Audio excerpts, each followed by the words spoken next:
Sabia que lá Deus começou a história da humanidade? Você sabe qual foi a primeira vez que Deus tocou a terra?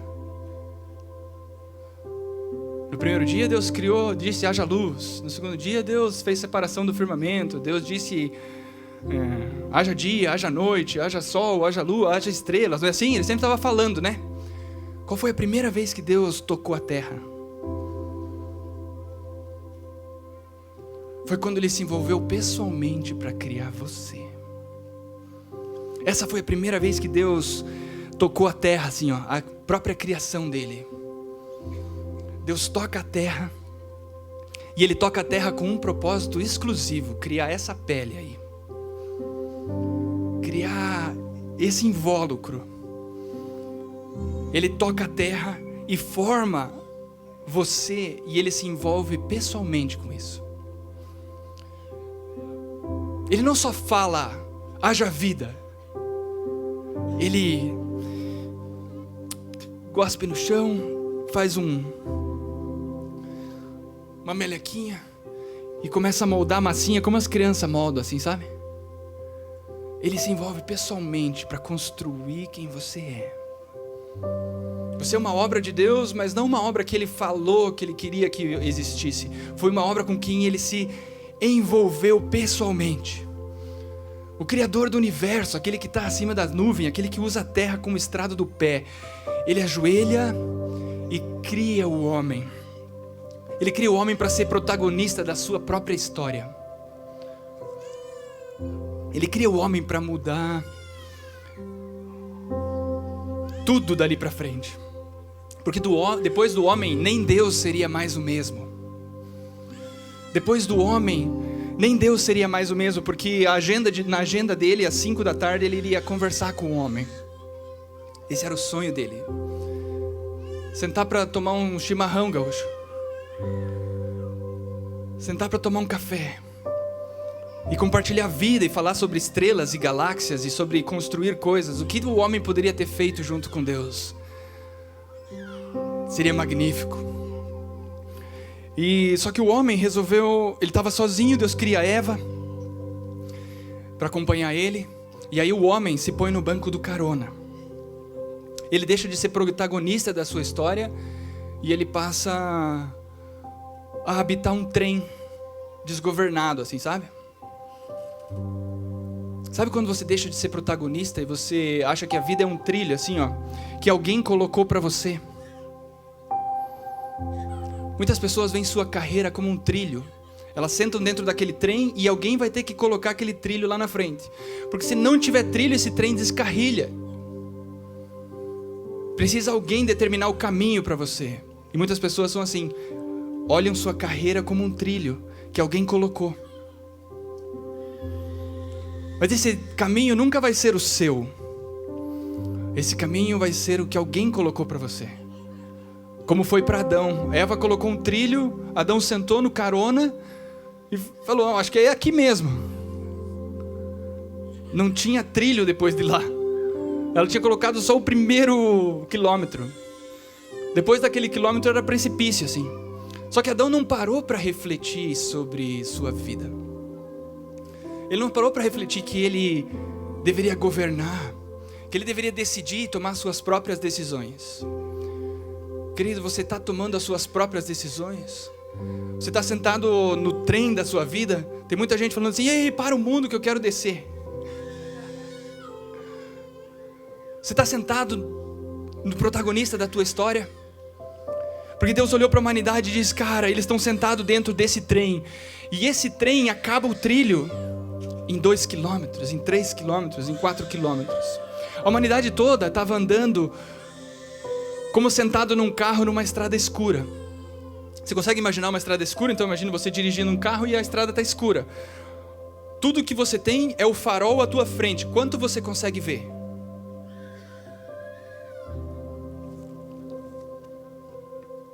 Só o próximo quilômetro à tua frente. E muitos estão vencendo a vida quilômetro a quilômetro. Porque é isso que eles acham que eles têm de provisão para hoje. É essa luz que está sobre a vida deles hoje. Talvez seja essa luz sobre a tua vida, você está enxergando só o próximo quilômetro, porque é até onde a tua luz alcança. Porque está de noite. E você não sabe o que vai acontecer nos próximos 10 quilômetros, você só sabe o que vai acontecer no próximo quilômetro da tua vida. Mas dessa manhã, Deus quer te dar uma nova perspectiva. Deus quer mover você dessa cadeira para realmente habitar a pele que você habita. Para você habitar essa pele que você habita. Porque as pessoas estão andando na humanidade, desgovernados, sentados dentro de um trem em que não tem trilho lá na frente. Eu já sei disso, mas eles não sabem, eles estão vivendo só esse quilômetro. Eles só sabem até onde eles enxergam, que é o próximo quilômetro, talvez o próximo ano. É isso que a humanidade sabe. Você, nessa noite, nessa manhã, veio aqui e imagine que você está nessa noite escura, então. E aí Deus olha isso e fala assim, cara, esse trem vai cair no precipício.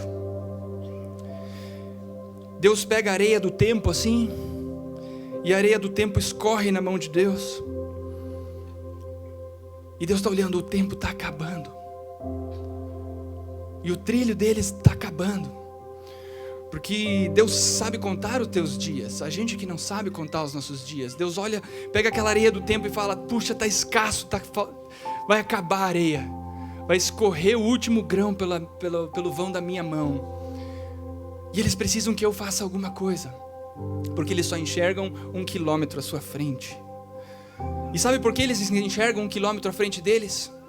Porque Deus deu um Velho Testamento. Ele disse, ó, tem umas ordenanças aqui, até aqui vocês vão conseguir enxergar. E eles estão enxergando até ali. E esse testamento leva eles só até o próximo quilômetro. Mas eu quero levar você a cumprir o teu destino nessa manhã. Eu quero levar você a sair do porto e não enxergar só o próximo quilômetro, mas eu quero que você enxergue o teu destino. Lucas 6,38 diz assim, deem e dar-se-vos-á a boa medida, recalcada, sacudida e transbordante, generosamente vos darão. Já viu esse versículo? Todos os pregadores que eu conheço usam esse versículo na hora de pedir o dízimo, de pedir a oferta. Porque eles falam assim, não, você tem que trazer o tesouro, porque quanto mais se der aqui para a igreja, mais você vai ganhar. Não é assim? E aí a gente vê templo de Salomão ser construído, porque as pessoas acreditam nisso, porque elas só enxergam o trilho no próximo quilômetro à sua frente. Alguém colocou aquele trilho para ela, então ela vai andar em cima disso, porque é isso que ela enxerga. Mas nessa manhã, a Kelly já começou revelando para você o resto do trilho. Você já não tem um farol que alcança 1 milha, você tem farol de Xenon, alcança 2. Mas agora eu quero fazer nascer sobre a tua vida o sol da justiça que vai do Oriente e se põe no Ocidente sobre cada um de vocês. E ele clareia tudo e todos os quilômetros à tua frente. Você pode enxergar as montanhas, você pode enxergar os vales, você pode enxergar a conclusão do teu destino. Porque o sol da justiça nasceu sobre a tua vida. Essa é a diferença antes e depois de Cristo. Deem e dar-se-vos-á a boa medida, recalcada, sacudida, transbordante, generosamente vos darão. Esse é o sonho de Deus para a humanidade. Que você viva em abundância. Ciro, você está falando de abundância. Mas o que é abundância na tua vida nessa manhã? Muitas pessoas estão buscando prosperidade. Já viu teologia da prosperidade? Não, você tem que ser próspero. Você tem que ganhar mais dinheiro, você vai ganhar mais dinheiro porque você vai prosperar, é isso que Deus tem para a sua vida. Sabia que prosperidade tem mais a ver com a lei do que com a graça? Porque prosperidade você tem para você, mas não sobra nada para o outro. Prosperidade você tem para você, mas não sobra nada para ninguém. Se alguém te pedir 10 hoje, você fala, puta, que eu não tenho. Mas como você não tem, você paga o estacionamento do shopping, você anda de carro, você abastece teu carro, você paga teu aluguel. Como você não tem dinheiro? Eu não tenho para mim. Não tenho para você. Isso é prosperidade. é não te faltar nada, mas não sobra nada para ninguém. E Cristo veio para que a gente tenha vida e vida em abundância. Essa é a graça de Deus sobre a tua vida. Só que aí já não tem mais nada a ver sobre você. Você viu o filme? E eu entrei nessa onda. Falei, cara, eu tenho um filhinho. Para quem não me conhece, meu nome é Ciro. Sou casado com a Hannah. Já falei várias vezes aqui que eu não sei em quem Shakespeare, em quem Mark Twain, em quem os poetas se inspiravam antes dela nascer.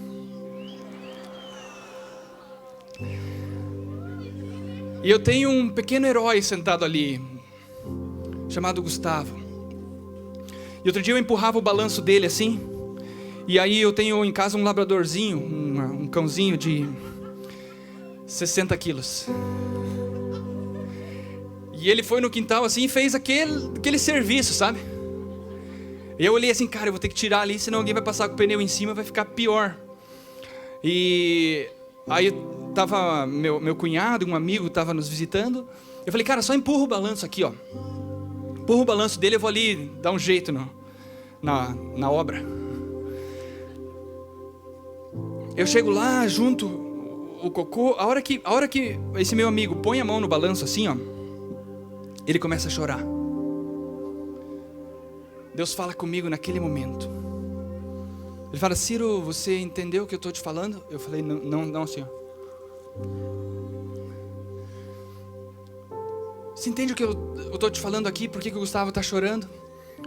E isso é como Deus usa os filhos para transformar os pais. Depois que você tem um filho, a tua vida nunca mais é a mesma. Teus natais nunca mais serão os mesmos. Teus dias nunca mais serão os mesmos, porque você passa de viver para você. Você não tem só para você. Você tem que ter para o outro. Tua perspectiva de vida muda. Você deixa de ser egoísta e passa a ser abundante na vida de outro. Porque já não importa mais o presente que você quer, importa o que ele quer. E Deus fala assim para mim, Ciro, sabe por que o Gustavo não chora quando você está empurrando o balanço? Porque ele sabe que é o pai que está empurrando o balanço. E eu podia empurrar aquele balanço muito alto e ele... Mas se outro colocava a mão no balanço, ele ficava inseguro. Querido, você sabe quem está empurrando o teu balanço? Você sabe nesse balanço que você está sentindo nos dias de hoje, do desemprego, do filho fora do casamento, do divórcio? Você sabe quem está empurrando o teu balanço? Porque quando você souber quem está empurrando o teu balanço, você não teme mais. Porque é o pai que está empurrando esse balanço. É teu pai que está empurrando esse balanço. Mas por que ele está empurrando esse balanço? E às vezes ele parece empurrar tão alto que você diz assim, eu vou cair daqui e vou me arrebentar. Mas você não teme. Pode ser o desemprego, pode ser o que for que você esteja passando. É Deus que está empurrando o teu balanço. E por isso Cristo dormia no barco. Porque Cristo sempre soube quem empurrava o balanço dele. Quando Cristo veio à terra, ele sabia, é o meu Pai. É aquele que se ajoelhou e me formou no ventre de Maria. Porque agora, além de ser filho de Deus, eu sou filho do homem. Eu nasci homem. Eu nasci para ser protagonista. Eu nasci para governar sobre essa terra. Então, é Ele que está empurrando o meu balanço. Mas Cristo vem numa perspectiva assim, eu não quero viver para mim mesmo. E Paulo falava muito sobre isso. Sabe qual é o maior lucro que Paulo considera na vida dele? Qual que é o maior lucro que você considera na sua vida? Ganhar na Mega Sena. É o maior lucro. 60 milhões de reais, 300 mil reais na conta todo mês. Esse é o maior lucro que você tem na vida? Muitas pessoas vivem assim, ele só enxerga a próxima milha, ele só enxerga que ele precisa de 60 mil reais, de 300 mil reais, que ele precisa viver o próximo mês. Ele consegue só enxergar nesse carro que está andando nessa estrada escura, ele só consegue enxergar o próximo quilômetro. E para o próximo quilômetro ele precisa de X reais. Porque ele tem que construir, ele tem que colocar o trilho no outro pedaço, porque não tem ninguém que coloque o trilho para ele que tem que pôr. Mas muitas pessoas têm a sua carreira e a sua vida como um mapa. Para ir do ponto A ao ponto B, para ir daqui até ali. Num trilho, quantos caminhos tem? Tem um só, porque o trilho leva daqui até ali. E no mapa, quantos caminhos tem daqui até ali? N caminhos. Mas é muito importante você saber e entender uma coisa sobre a pele que você habita. As pessoas estão andando nessa estrada escura, e quando Cristo vem à terra, então ele fala: puxa, eu tenho que resgatar a humanidade.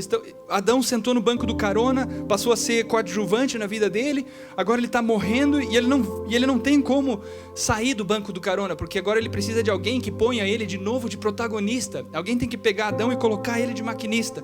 Só que ele não pode fazer isso sozinho. Ele precisa de alguém que tire ele do banco do carona, mude a perspectiva da vida dele, ponha ele no banco do maquinista, e quiçá ele possa saltar desse trem e pular talvez num helicóptero, ou num avião, ou numa coisa que leve ele além desse trilho que ele está enxergando. Mas na tua vida você foi chamado para ser protagonista dessa pele. Não viva pelo que os outros estão achando ou pensando de você, ou querendo que você seja. Decida por você. Decida por você o que você quer fazer dessa tua vida. E o sol da justiça vai nascer agora. E o sol vem nascendo, e o que vai acontecendo com aquela estrada escura? Vai nascendo o dia. E você vai conseguindo enxergar 3, 4, 5 quilômetros à frente. Você diz: cara, estou enxergando a Serra do Mar. Quem já foi para Floripa aqui, olha assim lá de cima e vê a costa, fala assim: cara, eu consigo enxergar a costa, eu consigo ver as ondas já, cara, é isso que Deus tem para a minha vida, é isso que Deus tem para a sua vida. O sol da justiça já nasceu. Você não está mais numa estrada escura, sem saber qual é o próximo passo a seguir. Você está numa realidade de dia. O dia paira sobre a tua vida. E isso faz toda a diferença, porque Jesus disse assim: eu sou o caminho, a verdade e a vida. Ninguém vem ao Pai senão Jesus é o caminho, certo? Mas e agora que o caminho ressuscitou, se sentou do lado do Pai, como a Kelly disse, quem é o caminho? Quem é o caminho até o Pai?